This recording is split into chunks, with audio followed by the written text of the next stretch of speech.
예, 날씨가 굉장히 더웠죠. 사택이 저기 굉장히 더워요. 바로 위에 옥상이라서 밤에 온도가 제가 온도계를 봤는데 밖에 온도는 24도로 뜨는데 내부 온도는 32도더라고요. 오늘 새벽기도도 못 일어났어. 너무 늦게 자가지고 계속 다행히 이제 에어컨 이제 월요일날 설치한다고 하는데 얼마나 다행인지 몰라요. 진짜 덥더라고요. 여러분 안 더웠어요? 또 아파트에 사시는 분들이 좀 덜 덥고, 주택에 저처럼 이제 옥상 바로 밑에 있는 집들은 아주 덥고, 만약에 옥탑에 살고 있으면 거의 쪄 죽죠. 저는 옥탑에는 안 살아봤는데 옥탑에 사는 사람들은 거의 죽는다고 하더라고요. 여러분, 만약에 예수님께서 여러분이 다니고 있는 어떤 학교나 아니면 선생님들 같은 경우 직장에 예수님이 딱 찾아오시면 어떨 것 같아요? 예수님이 딱 다시 찾아오십니다. 근데 오늘 보면 예수님이 베드로의 직장에 찾아오셨거든요. 그곳이 이제 게네사렛, 이 지역을 여러 가지로 부르는데 갈릴리 호수 아니면 게네사렛 뭐 이런 식으로 여러 가지로 불러요. 근데 이 같은 의미인데, 이 갈릴리 호수 게네사렛 여기에 이제 호수에 있는 곳에서 어부들이 오늘 보면은 그물을 싣고 있었어요. 근데 예수님이 그곳에 이제 찾아오신 거예요.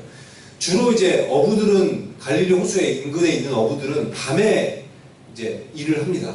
그 이유가 그물이, 요즘 그물은 굉장히 좋죠, 그죠? 낚싯줄도 다 투명이고 그물도 다 이게 투명이거나 아니면 물 색깔 맞춰서 만들어놨잖아요, 그죠? 근데 옛날에 그물이 세마포라고 해서 300 옷 같은 거 있죠. 그거랑 재질이 똑같아요. 그걸로 이제 그물을 짜다 보니까, 여러분 그런 그물이면 이게 그물이 투명하지 않죠. 하얀색이나 아니면 색깔들이 들어가 있죠, 그렇죠? 그럼 그런 그물을 딱 던졌어요, 낮에. 그러면은 물고기가 바보가 아니죠, 그렇죠?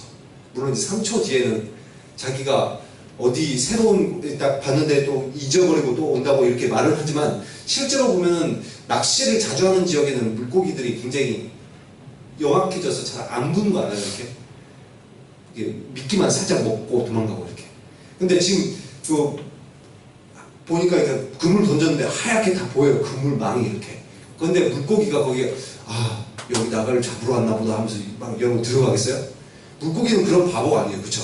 그렇기 때문에 낚시를 낮에 못해요. 밤에 해야, 그물을 던져놓으면 물고기도 밤에는 잘 안 보이거든요, 사람처럼. 그러니까 자기도 모르게 와서 이렇게 걸리는 거예요. 그리고 당시에 그 낚시법 중에 여러 가지 낚시법이 있지만, 한 가지 이렇게 그물을 딱 쳐놔요. 그리고 나서 사람이 이제 베드로나 이제 요한 이런 사람들이 이제 점프해서 물 안에 들어가는 거예요. 그래서 수영을 하고 다니면서 거기서 물고기를 좀 몰아요, 몸으로 이렇게. 그럼 이제 그 놈들이 도망가다가 이렇게 그물에 걸리고 하는 그런 굉장히 원시적인 낚시법이란 말이죠. 그렇기 때문에 지금 이렇게 밤에 낚시를 해야 되고, 밤에 낚시를 했으니 낮에는 어떻게 해야 돼요? 오전에 이제 아침이 되면 낚시를 이제 걷죠. 걷으면 요즘 그물이야 그냥 나이론으로 돼 있고 막 이랬잖아, 재질이. 그러기 때문에 그냥 아무데나 던져놓고 해도 그물이 상하지가 않아요. 근데 당시에 뭐로 돼 있다고요? 그게 세마포, 그거로 돼 있다고. 그럼 여러분 옷 같은 것도 물에 담가놨다가 그냥 밖에 빼놓으면 어떻게 물이 그곳이 막 냄새나고 나중에 막 썩고 그러겠죠. 그것처럼 세마포로 돼 있다 보니까 이게 낚시를 하고 나서 그걸 씻어주지 않으면 어떻게 돼요? 다 썩는 거예요. 그럼 이게 굉장히 고가인데, 자기의 제일 중요한 밥벌이를 할 수 있는 재산인데, 여러분 그렇게 하겠어요? 아침이 되면 무조건 그물을 씻어야 돼요. 그렇기 때문에 지금 베드로는 그물을 막 씻고 있겠죠. 근데 이때 예수님이 보니까 이 호숫가에 딱 서셨어요. 서시니까 사람들이 이제 예수님을 딱 발견을 하고는 무리들이 막 몰려들기 시작합니다. 예수님이 이제 사역을 시작한 지 얼마 안 되셨지만 이미 지금 인기가 엄청나게 지금 아주 좋은 때예요. 이미 세례 요한도 굉장히 인기를 휩쓰면서 하나님 나라를 선포했었는데, 그 세례 요한이 누구라고 했어요? 바로 저분이 메시아라고 얘기해줬거든요. 그러니까 지금 얼마나 많은 사람들한테 관심과 이목이 집중되어 있겠어요. 근데 또 예수님이 다니는 곳마다 사람들 낫게 하고 메시지가, 설교를 했는데 설교가 굉장히 탁월한 설교를 하고 이러니까 사람들이 막 몰려들기 시작합니다. 오늘도 보니까 우리가 하나님의 말씀을, 예수님의 말씀을 듣기 위해서 몰려들었어요. 예수님이 그리고 말씀을 전하기 시작합니다. 여러분이 다니는 어떤 직장이나 학교에서, 여러분은 학교지만 지금 여러분이 나중에 이제 직장이라고 생각하면서 직장인들 다닌다. 근데 여러분의 직장에 어떤 사람이 찾아왔어요. 굉장히 인기가 있는 사람. 근데 그 사람이 와가지고 여기서 막 설교를 하는 거예요. 사람들은 엄청 몰려들고. 여러분은 지금 일을 해야 돼요. 마무리 작업해야 되는데 여러분 이러면은 별로 그렇게 뭐 기분이 좋지 않겠죠, 그렇죠? 난 일을 빨리 끝내고 집에 가고 싶잖아요. 지금 하루 밤새도록 일하고 지금 굉장히 일이 고단합니다, 낚시가. 근데 그렇게 하는데 지금 퇴근 준비로 엄청 바빠 있는데 옆에서 막 설교라든지 뭐 집회를 뭐 연다고 해서 여러분 거기에 집중이 되겠어요? 별로 그렇게 안 될 거예요. 막 빨리 난 집에 가고 싶다. 상당히 피곤하고 굉장히 부담스러울 수가 있겠죠. 반면에 예수님은 지금 오늘 굉장히 자기 일에 몰두하고 있는 이 베드로에게 관심이 있으셨습니다. 사실 오늘 예수님이 이 게네사렛 호수 가운데 오신 이유는 무리들에게 설교를 하거나 아니면 병을 고쳐주는 치유 사역을 하기 위해서가 아니라 오늘 이 베드로를 위해서 온 거예요, 사실은. 그래서 베드로를 위해서 왔는데, 그렇기 때문에 예수님이 의도적으로 베드로에게 다가가셔서 배에 갑자기 올라타셔요. 여러분, 지금 낚시를 하는 배잖아요, 그죠? 요즘으로 따지면 이렇게 생각하면 되죠. 뭐 이렇게 배추 장사, 예를 들어서 배추 장사 차를 끌고 다니고 있는데 일이 거의 끝나가는데 누가 갑자기 문 열고 타요, 차 옆에. 다 앉아요. 황당하겠죠. 굉장히 황당해요. 지금 예수님이 지금 이렇게 한 거죠. 그래서 배에 올라타는 것을 보면서 베드로가 깜짝 놀랐죠. 그래서 자기 배에 타니까. 그러면서 예수님, 아니, 당신 뭐 하는 거예요? 내 배에 왜 타요? 이렇게라고 말하고 싶은데 상황이 어때요? 지금 사람이 앞에 최소한 한 수백 명 몰려있고 이 사람들이 있는데 여기서 갑자기 당신 내 배에서 왜 타요? 막 이렇게 하고 막 거기서 막 싸움하고 이렇게 하면은 자기 이미지가 영 아니죠. 다 그리고 자기 동네 사람들인데 그렇겠죠. 그러니까 베드로가 아무 말 못하는 거지. 자기 배에 타는데 예수님은. 그래서 배를 탄 것도 황당한데 지금 점점 일진이 꼬이고 있어요. 베드로가 보니까 배 탄 것도 황당한데 갑자기 예수님이 배를 좀 띄워보라는 거예요. 배를 좀 띄워봐라 이렇게 요청하는 거예요. 그래서 어쩔 수 없이 배를 띄우라고 하시면서 예수님도 자리에 앉았어요. 배에 아예. 그러니까 이제 뭐 이건 방법이 없는 거예요. 그래서 예수님 말대로 그냥 배를 띄워야 되는 상황. 지금 그래서 배를 좀 띄웠어요. 그리고 배를 이렇게 쫙 띄워서 이렇게 쫙 뒤로 왔어요. 여기 쭉 왔죠. 그리고 여러분들이 이게 물이라고 하면 여기 지금 있는 거예요, 이렇게. 그럼 지금 자연스럽게 뭐가 형성된 거예요? 배가 강대상이 된 거죠, 그렇죠? 그래서 여기서 이제 배에서 설교를 하시기 시작한 거예요. 예수님한테는 내 직장이나 내 학교도 굉장히 좋은 설교의 장소가 될 수 있습니다. 당시에 유대인들은 회당을 세우고 유대인 남성 10명만 모이면 회당을 짓기 시작했습니다. 그리고 당시에는 헤롯이 성전을 증축하고 있었어요. 장작 80년에 걸쳐서 놀랍게 휘황찬란한 거대한 건축물을 짓고 있습니다. 그런 좋은 예배당을 짓고 있지만 정작 이렇게 교회가 증축되고 있고 회당이 세워지는 중간에 그런 동안에 예수님은 어디에 가셔요? 예수님은 건물에 집중하지 않고 한 사람 한 사람을 만나고 찾아가고 계셔요. 지금도 너무 안타까운 게 많은 교회들이 뭐 몇백억짜리, 몇천억짜리 교회 건물도 짓기도 하고 화려하게 건축물을 짓지만 그러나 정작 하나님은 어디 가지고 있어요? 한 사람 한 사람한테 관심이 있으시고 그 사람들을 만나고 싶어 하시는 거예요. 그래서 굉장히 분주한 어떠한 식당의 주방, 그리고 택배 배달원의 트럭 안에, 그리고 시끄러운 기가 돌아가는 공장, 그리고 먼지가 풀풀 나는 공사의 현장 가운데 예수님이 찾아오길 원하시는 거예요. 여러분들은 주일날 교회에 나와서 하나님을 만나고 예수님을 만나기를 원하시죠. 그러나 하나님은 정작 어디에도 계셔요? 여러분 학교나 직장에도 계실 거예요. 거기서도 여러분을 만나기를 원하시는 거예요. 그래서 이렇게 말씀하실지도 모르죠. 내일 찾아가서 누구누구야 너의 책상을 내가 강대상으로 사용했으면 좋겠다. 누구누구야 내가 너의 차를 내 강대상으로 사용했으면 좋겠다. 누구누구야 내가 너의 직장에서 내가 너에게 메시지를 전하고 싶다. 그렇게 말씀하실지도 몰라요. 거기서 우리들에게 말씀하시는 거죠. 누구를 오늘 그래서 주님께서 찾아오셔서 여러 가지로 메시지를 주실 수 있어요. 그때 우리들이 어떻게 하겠냐고요. 여러분 직장에 만약에 여러분의 학교에 만약에 예수님이 찾아오시면 어떻게 하시겠어요? 그러면 여러분 주님 제 책상을 내어드리겠습니다. 제 차를 내어드리겠습니다. 지금 여기서 저에게 말씀을 주십시오. 하나님의 음성에 귀 기울일 준비가 되어 있냐는 것이죠. 베바울 선생님은 이제 회를 썰고 있을 때 예수님이 찾아오셔서 바울아 내가 네가 네가 회 썰고 있는 이 식당 안에서 내가 너한테 메시지를 주기로 한다. 이렇게 말씀하실 수가 있다는 거죠. 그때 주님, 저의 회 썰고 있는 이 자리를 내어드립니다. 주님, 저에게 말씀하옵소서. 내가 공부하고 있는 책상에서 주님 말씀하옵소서. 이럴 준비가 되느냐는 거예요. 베드로는 말씀에 순종해서 배를 띄우죠. 이렇게 간단한 한 개의 행동이 사실상 하나님을 만날 수 있는 어떤 접촉점이 될 수가 있습니다. 나는 사소한 행동을 한 개를 했지만 주님께서는 그 사건을 통해서 우리들에게 더욱더 깊이 말씀해 주실 수 있는 거죠. 4절에 보니까 이제 설교가 끝났어요. 아마 평소처럼 많은 사람들이 예수 그리스도의 가르침에 놀랐을 것입니다. 그리고 나서 성경은 그런데 얼마나 예수님이 좋은 메시지를 던졌는지에 대해서 얘기하지 않아요. 그리고 심지어 예수님이 보통 설교를 끝내고 나서는 어떤 일들 많이 하셨어요? 병들을 고치는 치유사역을 많이 하셨어요. 그러나 오늘은 치유사역도 하지 않으셨어요. 왜 그런 거예요? 베드로에게 할 말이거든요. 오늘은 베드로 한 명에게 집중하고 싶으신 거예요. 베드로도 이제 설교도 슬슬 끝났는데 배에서 좀 내리면 좋겠는데 이런 생각을 했을지 모르겠어요. 근데 예수님은 어떻게 요청하고 있어요? 깊은 데로 가서 그물을 던져 고기를 잡으라 라고 요청하는 거예요. 여러분, 굉장히 황당한 일이겠죠. 이제 밤새 일해서 지금 피곤에 쩔어있고 그 다음에 그물을 싣는 퇴근 준비도 이미 다 끝났어요. 근데 이미 뭐 회사로 따지면 식당이나 이런 가게로 따지면 이미 셧다운 내린 거죠. 그런데 이 상황에서 갑자기 예수님이 이런 요청하는 거예요. 난 지금 집에 들어가서 자고 싶은데, 난 쉬고 싶은데, 지금 만약에 그물을 다시 내리면 어떻게 돼요? 어떻게 해야 돼요? 다시 이제 야근 근무가 이제 시작된 거랑 똑같은 거죠. 낮에 일하는 사람으로 치면 밤새도록 이제 일을 해야 되는 거예요. 그리고 그물을 또 거두면 또 어떻게 해야 돼요? 그물을 또 씻어야 되죠. 지금 굉장히 엄청난 요구를 하고 있는 거예요. 알고 보면. 거기다가 문제는 효율성이죠. 이미 어떻게 했다고요? 베드로는 이미 어떻게 했어요? 이미 밤새도록 자기가 수고를 했어요. 낚시를 했어요.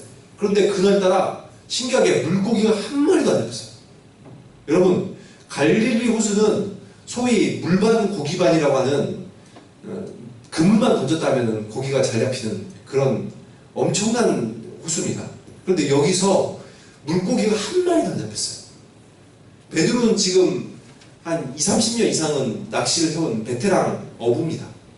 그런데 물고기 한 마리도 안 잡혀요. 그날은. 여러분, 이쯤 되면 뭔가 이제 우리들은 이렇게 물고기 던졌는데 안 잡힐 수 있어요. 근데 물고기 엄청 많은 곳에서 낚시를 하루 종일 밤새도록 했는데 자기가 하루에 수십 번 다이빙 해오면서 물고기를 몰아가면서 했는데 한 마리는 안 잡혔어요. 그럼 어떨 것 같아요? 지금 베드로는 사실상 귀신에 홀린 기분일 수도 있어요. 이거 오늘 왜 이러지? 이런 일이 없었는데, 내 평생 이런 일이 없었는데 왜 오늘 이러지? 오늘이 완전 날이 아닌 거죠. 지금 다시 이런 날은 다시 호수로 안 가는 게 좋을 것 같습니다. 원래 또 뱃사람들은 좀 그런 게 있잖아요. 그날 일진이 되게 안 좋으면 그날은 다시 나가면 안 돼요, 원래. 그러다가는 무슨 일이 일어날지 모르는데, 당시 원래 이렇게 낚시하고 이런 사람들은 보통 많은 것을, 어떤 것들을 많이 믿어요. 미신적인 신학들을 많이, 미신적인 것들을 많이 이렇게 생각하게 되는데, 이렇게 바다에 어떤, 우리나라 같은 용왕 같은 게 있고, 그쵸? 이 갈릴리 호수에도 보통 무슨 그런 신적인 존재가 있다고 사람들이 많이 믿었습니다. 그래서 그런 신적인 존재가 물고기 많이 잡게도 해주고, 또 거기에 이제 폭풍 같은 걸 일으킬 수도 있고, 이런 것을 이제 생각을 할 수가 있는데, 그런 경우에서는 더욱더 그렇겠죠. 오늘은 절대로 물에 들어가면 안 되는 날일지 모르겠어요. 그런데 지금 예수님은 이렇게 말도 안 되는 요구를 하고 계신 거예요. 하나님은 보면, 성경에 보면 이렇게 종종 내 생각 밖의 말씀을 많이 하신 거예요. 여러분, 이렇게 내 상식, 내 어떤 지식, 생각들과 다른 요청들을 예수님께서 만약에 하신다면, 하나님이 하신다면, 여러분 어떻게 하시겠습니까? 일반적으로는 내 어떤 경험들이나 지식이나 아니면 내 생각, 그런 것들에 의지해서 판단하고 결정 내리기가 쉽겠죠. 주님, 제가 이건 다 해봤는데 좀 안 되는 것 같은데.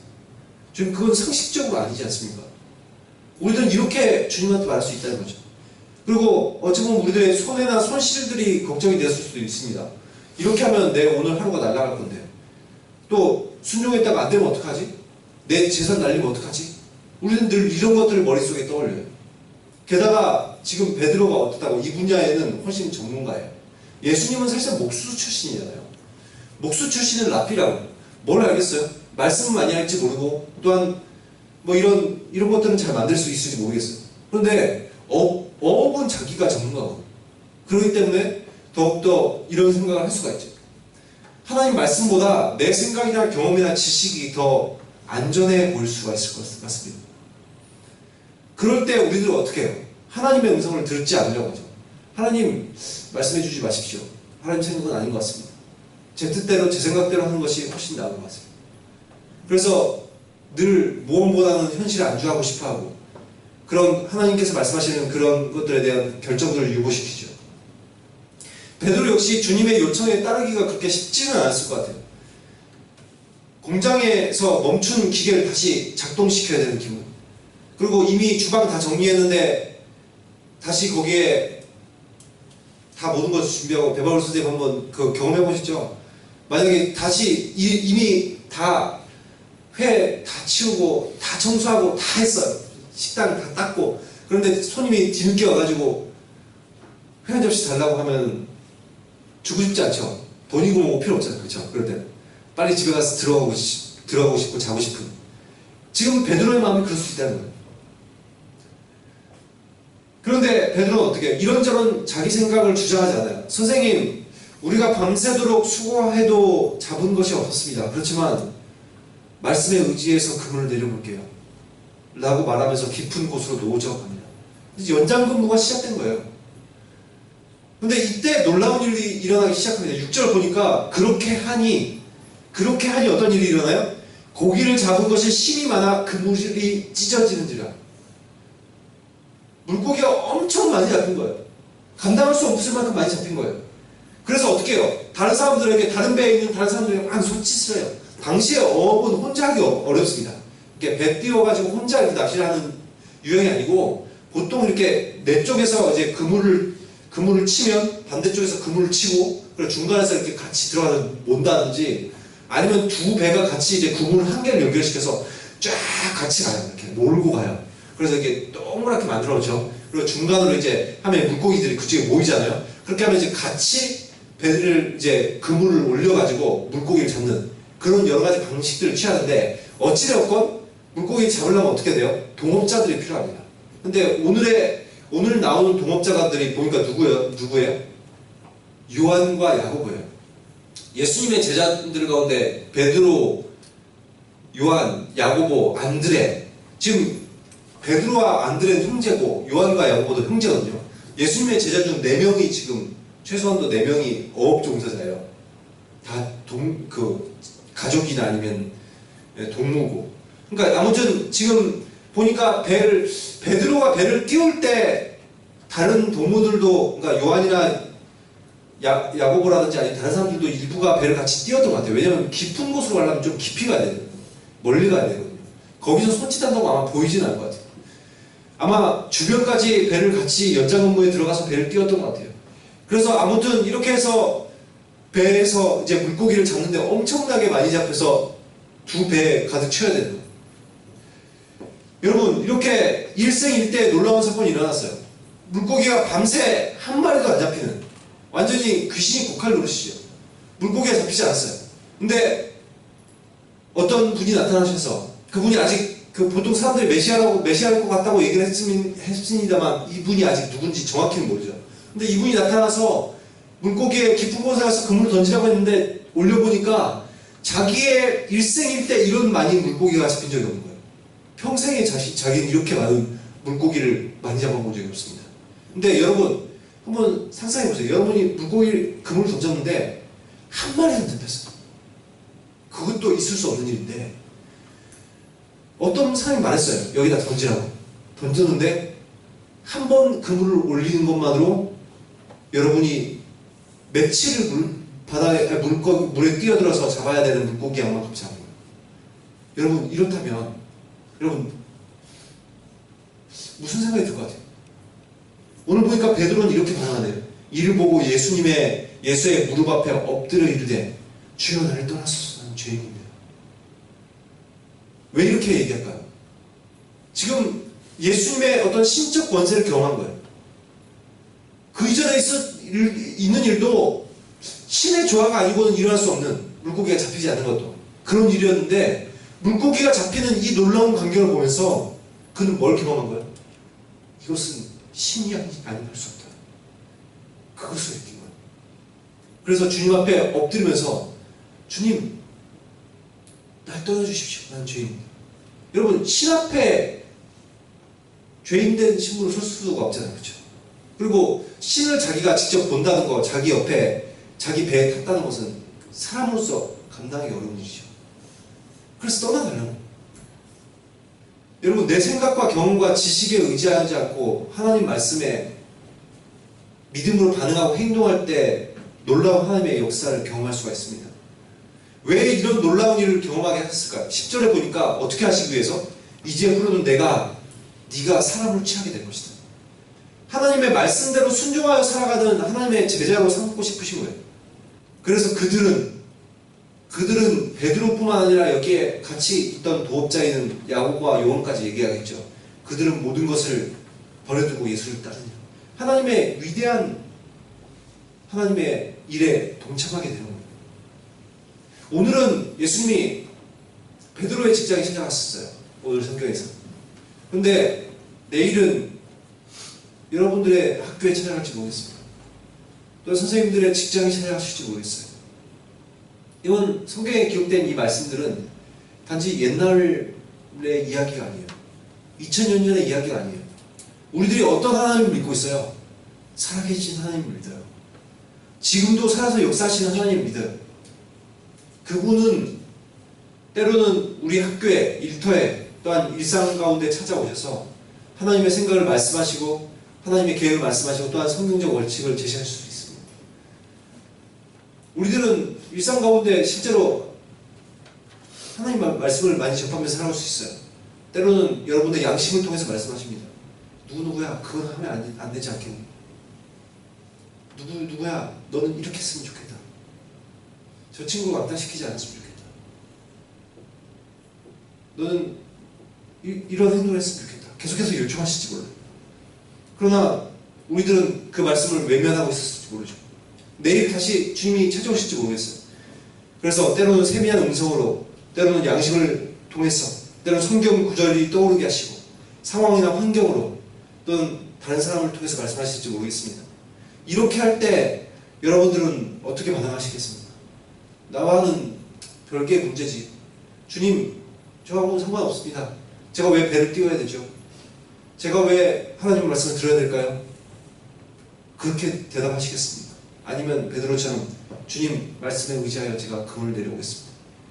주님 말씀에 의지하여 제가 저 사람에게 친절을 베풀겠습니다. 주님 말씀에 의지하여 제가 하나님이 하시라는 이 일을 해보겠습니다. 하나님은 교회뿐만 아니라 여러분의 학교, 가정, 일터에 계속해서 찾아오실 것입니다. 그리고 하나님의 뜻이 무엇인지 여러분들에게 말씀하실 것입니다.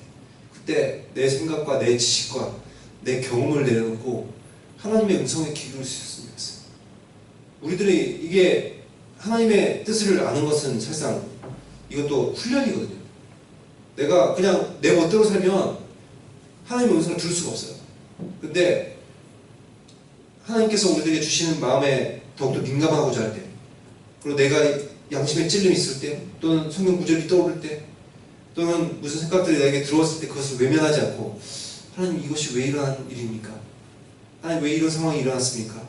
하나님, 저에게 주시는 이 마음은 무엇입니까? 물으면서 저희들이 하나님의 뜻을 알고자 할 때 점점 하나님의 음성을 잘 듣게 되고, 그리고 점점 하나님의 뜻 가운데 거하게 되고 그 사람대로 살 수 있게 되는 것입니다. 그래서 늘 하나님께서 우리의 교회 가운데 와서만 하나님 만날 생각하지 마시고 여러분들의 가정과 학교와 직장과 여러분들의 일상 가운데서 찾아오시는 그 하나님을 깊이 만나고 체험하고 그 음성 들을 수 있는 저와 여러분이 되시기를 예수 그리스도의 이름으로 축원합니다. 기도하도록 하겠습니다.